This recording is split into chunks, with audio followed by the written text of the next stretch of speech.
पहले वाले लेक्चर में आप लोगों ने पढ़ा कि प्रोटीन्स जो हैं ये अमीनो एसिड्स के कंबाइन करने से बनती हैं और अमीनो एसिड्स एक चेन की फॉर्म में मौजूद होते हैं। तो ये अमीनो एसिड्स अगर कंबाइन कर रहे हैं पेप्टाइड बॉन्ड के थ्रू तो किसी भी प्रोटीन में ये चेन जो कि अमीनो एसिड की है वो फाइनल फॉर्म उसकी क्या आएगी, वो हम इसके स्ट्रक्चर में लेवल्स पढ़ेंगे, 4 लेवल्स पढ़ेंगे। लेकिन उससे पहले किसी भी प्रोटीन के करैक्टर्स को फाइंड आउट करने के लिए आपको 3 चीज़ों का सबसे पहले पता चलाना है कि किसी भी प्रोटीन के अंदर नंबर ऑफ अमीनो एसिड्स कितने हैं, सेकेंडली कि उस अमीनो एसिड का सीक्वेंस क्या है, थर्ड जो भी फाइनल शेप आपके पास उस अमीनो एसिड की चेन की आ रही है वो फाइनल शेप कौन सी है। Okay, so number of amino acids, उनका अमीनो एसिड्स का सीक्वेंस और फाइनल शेप उस पॉलीपेप्टाइड चेन की जो आपके पास आएगी। ओके, लेवल्स ऑफ ऑर्गेनाइजेशन में सबसे पहला जो लेवल बेटे हम स्टडी करेंगे वो है प्राइमरी स्ट्रक्चर।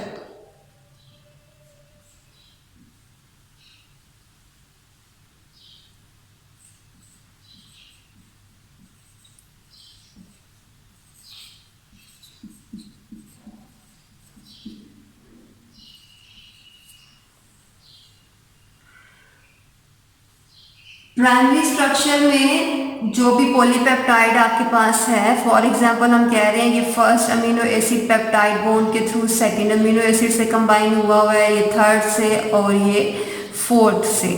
प्राइमरी स्ट्रक्चर में जितने भी अमीनो एसिड होंगे पेप्टाइड बॉन्ड के थ्रू कंबाइन किए हुए वो हमेशा लीनियर फॉर्म में होती है। ठीक है, हमेशा वो लीनियर फॉर्म में है अगर वो प्राइमरी स्ट्रक्चर के अंदर आ रही है। ओके, सो लीनियर फॉर्म के साथ साथ हर एक स्ट्रक्चर के अंदर, चाहे वो प्राइमरी है चाहे वो सेकेंडरी है, नंबर और अमीनो एसिड का सीक्वेंस मैटर करता है। जिस तरह से हमने यहाँ पे देखा कि हर एक लेवल में आपको number of amino acids and sequence बताएगा कि ये कौन सा लेवल है। अगर बहुत कम अमीनो एसिड्स हैं तो ये कम अमीनो एसिड्स एक स्ट्रेट फॉर्म में ही रहेंगे, लेकिन अगर बहुत ज़्यादा अमीनो एसिड इस चेन के अंदर आ गए हैं तो फिर वो या तो हेलिक्स की फॉर्म में अरेंज होना शुरू हो जाएंगे या फिर शीट्स की फॉर्म में अरेंज होना शुरू हो जाएंगे, वो स्ट्रेट फॉर्म में नहीं रहते। ओके, सो प्राइमरी स्ट्रक्चर में वो लीनियर फॉर्म में होगा। और इसके अलावा यहाँ पे सीक्वेंस की स्पेसिफिसिटी को डिस्कस करने के लिए 2 एग्जांपल्स हैं हमारे पास, प्राइमरी स्ट्रक्चर के अंदर ही गिवन है आपकी बुक में, haemoglobin and second is insulin. ठीक है, ये दोनों जो प्रोटीन्स हैं ये दोनों ही प्राइमरी स्ट्रक्चर के अंदर नहीं आती हैं। जस्ट प्राइमरी स्ट्रक्चर के अंदर आपकी बुक में क्यों डिस्कस की हुई है, सीक्वेंस की स्पेसिफिसिटी बताने के लिए कि सीक्वेंस इंपॉर्टेंट क्यों है। सबसे पहले जो हमें किसी भी अमीनो एसिड के सीक्वेंस के बारे में किसी भी प्रोटीन के अंदर बताया था, जिस फर्स्ट साइंटिस्ट ने वो एफ सेंगर था। एफ सेंगर ने 10 इयर्स तक अपनी लैब में काम किया और 10 इयर्स के बाद 1954 में हमें बताया कि अमीनो एसिड्स इंसुलिन प्रोटीन के अंदर इनका नंबर 51 होता है। और ये दोनों जो इंसुलिन है जो हमें एफ सेंगर ने बताई थी, इस 51 अमीनो एसिड्स को उसने बताया कि 2 चेन्स के अंदर अरेंज हुई होती है। फर्स्ट चेन में जो अमीनो एसिड्स का नंबर है वो 21 अमीनो एसिड्स हैं और सेकेंड चेन में अमीनो एसिड्स का नंबर 30 अमीनो एसिड्स हैं। ये दोनों चेन्स मिल के इंसुलिन बना रही हैं और टोटल इसके अंदर कितने अमीनो एसिड्स हैं, 51। अगर फर्स्ट चेन में 30 हो जाएंगे और सेकंड चेन में 21 हो जाएंगे तो इस इंसुलिन का पर्पस चेंज हो जाएगा, उसका फंक्शन चेंज हो जाएगा। अगर फर्स्ट में 20 हो जाएंगे और सेकंड में 31 हो जाएंगे तब भी इंसुलिन का जो फंक्शन है वो डिस्टर्ब हो जाता है। इंसुलिन का फंक्शन क्या होता है कि ये हमारे ब्लड के अंदर शुगर के लेवल को कंट्रोल करती है ग्लूकागोन के साथ मिलके। इंसुलिन ब्लड के अंदर शुगर का लेवल लो करवाती है, वाई ग्लूकागोन हाई करवाती है, और दोनों मिलके मेंटेन रखे होते हैं हमारे ब्लड में। ओके, ये तो फर्स्ट एग्जांपल थी। आपको इसके नंबर ऑफ अमीनो एसिड्स याद होने चाहिए, फर्स्ट चेन में कितने हैं और सेकंड में कितने हैं ये भी याद होने चाहिए। ये आपको शॉर्ट क्वेश्चन में एमसीक्यूज में आ सकता है। एफ सेंगर ने 10 ईयर्स तक वर्क किया था और 1954 में हमें इंसुलिन का स्ट्रक्चर बताया था। ये भी आपको एमसीक्यूज में आ सकता है। सेकेंड जो कि एग्जाम्पल हम पढ़ेंगे वो हीमोग्लोबिन की है।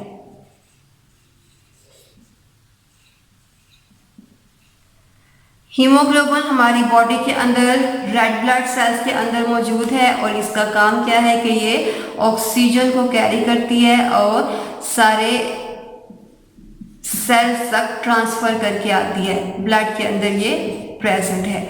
ओके, अब इस हीमोग्लोबिन के अंदर दो चेन्स हैं।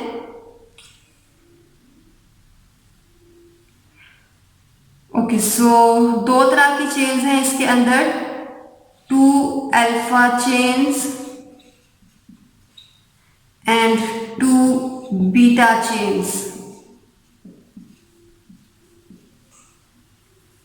ठीक है, तो टोटल इसकी चेन्स कितनी हो जाएंगी? हीमोग्लोबिन में टोटल 4 चेन्स हैं, 2 अल्फा एंड 2 बीटा। अगर हम हीमोग्लोबिन की बात करें तो हीमोग्लोबिन के अल्फा चेन्स के अंदर 141 अमीनो एसिड्स हैं एक चेन के अंदर, तो दोनों के अंदर कितने हो जाएंगे? 282।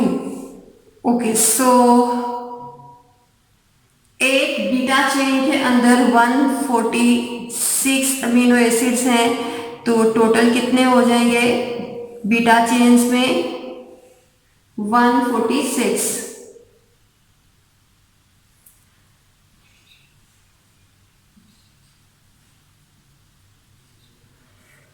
ओके, जब आप इन दोनों को सम अप करेंगे तो आंसर आपके पास आ जाता है कि 574 टोटल अमीनो एसिड्स हैं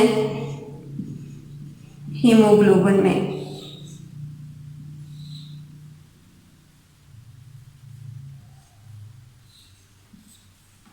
और इसको डिवाइड किसमें किया हुआ है?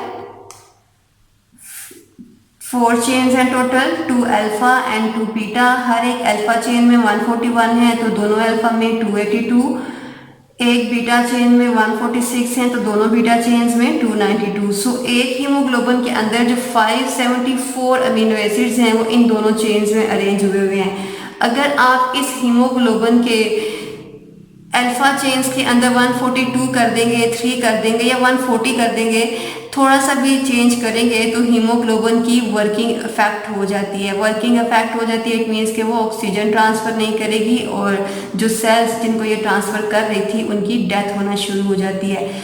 ओके, अब यहाँ पे हीमोग्लोबिन के अगर हम देखें कि अगर सीक्वेंस की बात कर रहे हैं कि जो फर्स्ट वाला अमीनो एसिड है ये फर्स्ट पोजीशन पे ही होना चाहिए, सेकंड पे होना चाहिए। आप फर्स्ट को सेकंड पे नहीं लेके आ सकते, आप सेकंड को फर्स्ट पे नहीं लेके आ सकते। ठीक है, फॉर एग्जांपल फर्स्ट वाला ग्लाइसिन है, सेकंड वाला एलेनिन है, तो एलेनिन पहले नहीं आ सकता और ग्लाइसिन बाद में नहीं आ सकता। हर एक अमीनो एसिड का सीक्वेंस जो है वो स्पेसिफिक रहता है। ओके, सो सीक्वेंस स्पेसिफिसिटी के साथ साथ हमने हीमोग्लोबिन के अंदर इसकी एक एग्जाम्पल स्टडी करनी है कि अगर कोई अमीनो एसिड्स का स्ट्रक्चर, उसका सीक्वेंस चेंज हो जाता है तो उसकी वर्किंग पे क्या इफेक्ट होगा। और ये शॉर्ट क्वेश्चन में इम्पोर्टेंट है। सबसे पहले हीमोग्लोबिन की हम देख लेते हैं कि किस चेन के अंदर चेंज आएगा तो हीमोग्लोबिन ऑक्सीजन कैरी नहीं कर सकती। इन 574 अमीनो एसिड्स में से जस्ट एक अमीनो एसिड बीटा चेन का बीटा चेन का एक ग्लूटामिक एसिड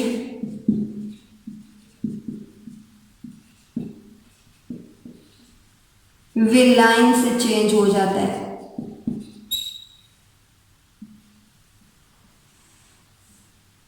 ओके, अगर हीमोग्लोबिन की बीटा चेन में एक अमीनो एसिड जो कि ग्लूटामिक एसिड है वो विलाइन से चेंज हो गया, फॉर एग्जांपल ये एक बीटा चेन है, थर्ड पोजीशन पे ग्लूटामिक एसिड को अटैच होना था, तो थर्ड पोजीशन पे ग्लूटामिक एसिड अटैच होने की बजाय कोई और अमीनो एसिड इस जगह पे आके अटैच हो गया, तो इससे आप ये विलेन की हम एग्जांपल ले रहे हैं। ओके, अब इस केस में क्या होता है कि जब जैसे ही ये वाला कोई और अमीनो एसिड इसकी जगह पे अटैच होता है तो जो आपके रेड ब्लड सेल्स हैं उनकी शेप स्फेरिकल होती है। ठीक है, स्फेरिकल शेप है और बाइकनकेव है, दोनों तरफ से अंदर से डिप्रेशन होते हैं।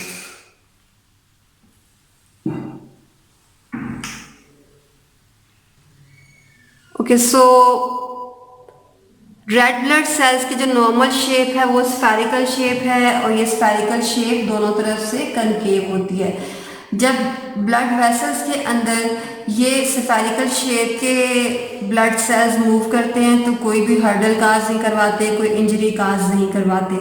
लेकिन जैसे ही बीटा चेन का ये ग्लूटामिक एसिड विलाइन से रिप्लेस हो जाता है तो ये जो स्फेरिकल शेप के रेड ब्लड सेल्स थे ये सिकल सेल की तरह के शेप में चेंज में आ जाते हैं। सिकल सेल शेप में आपको नजर आ रहा है कि इसके ये दोनों एंड्स बहुत पॉइंटेड हैं, शार्प हैं। जैसे ही ये शार्प एजेस वाले रेड ब्लड सेल्स इस ब्लड वेसल में पास करेंगे तो इसको रप्चर करवा देते हैं और रप्चरिंग की वजह से जो भी ब्लड इसके अंदर है वो ब्लीड करना शुरू हो जाता है, वो बाहर निकलना शुरू हो जाता है और जस्ट एक ग्लूटामिक एसिड के विलाइन से चेंज होने की वजह से ब्लड लॉस होना शुरू हो जाता है, जिसे आप कहते हैं कि एनीमिया हो गया।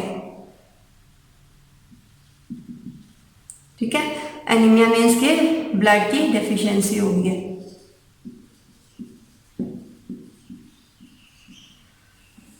सो किसी भी प्रोटीन को प्रॉपर वर्क करने के लिए उसके अमीनो एसिड्स जितने उस प्रोटीन के लिए रिक्वायर्ड हैं और उन अमीनो एसिड का सीक्वेंस क्या है और वो फाइनल उनकी शेप क्या है, वो लीनियर फॉर्म में रहते हैं, वो स्पाइरल फॉर्म में आते हैं या फिर वो स्फेरिकल शेप में आते हैं, ये सारी चीज़ें किसी भी प्रोटीन की फंक्शनिंग के लिए रिक्वायर्ड होती हैं। अगर ये डिस्टर्ब होंगी तो प्रोटीन की फंक्शनिंग भी डिस्टर्ब हो जाती है।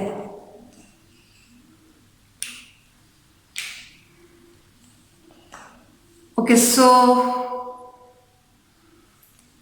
ये प्राइमरी स्ट्रक्चर था। प्राइमरी स्ट्रक्चर में ये हीमोग्लोबिन वाला क्वेश्चन इंपॉर्टेंट है। इंसुलिन आपको एफ सेंगर वाली जो डिस्कवरी है ये ऑब्जेक्टिव में आ सकती है। इसके बाद हम सेकेंडरी स्ट्रक्चर स्टार्ट कर लेते हैं।